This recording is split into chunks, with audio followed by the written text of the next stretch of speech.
as all the rest of that information was. This was by far my favorite part of this whole the research I did in the whole show. So, and I was unaware of this until I read this morning. So apparently, not all Valentines were sweetness and light and love. There was this anti-Valentine movement that happened back. It started in the 1840s, and it ran through about 1920-ish, 20s, 30-ish. And these Valentines that were sent to people were called Vinegar Valentines. And they were supposed to be given to people, to be used by people who wanted to give the heave-ho to an unwanted suitor. Okay. So these Vinegar Valentines, all right, some of the early trolls, like call them trolls, used them in a more bullying fashion. They would send them to people they just didn't like, right? Just it had nothing to do with they were, a love connection. They just didn't like people, so they would send them these Valentines. Screw you. Here's a vinegar. Anyway. Yeah. Comic Valentines, which is what these were, accounted for half of all the Valentine Day cards during the 19th century.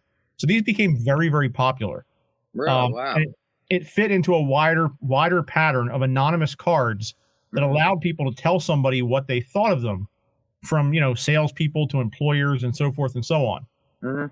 And, while some people might debate whether these should be considered folklore, the sending of them does derive from culturally acceptable traditions, like sending cards. So it's sort of the same thing. The practice fell out of favor back in the early 20th century. But basically what these cards were, and I have some, the one I showed, I put on my promo for the show today was one of them on social media. I'll put some more up tonight. I'll throw some up on social media. But basically these cards were ripping on people. Like they weren't sweet. They were they were little poems that would rip on people. And the best part of it was, like, Mike has a couple of these. Anybody viewing on Twitter or Facebook or anything, Mike's putting a couple of these up here. So they were caricatures that were drawn to make the man or woman look ridiculous. And then there'd be a poem. Usually it was a poem or a rhyme that went on the bottom of the card that would in some way rip on some aspect of that person's looks, personality, whatever. You want me to read this one real fast? Yeah, you want to read this? Go. Yeah. It says, a face that would stop a clock. In prison, you ought to be doing some time.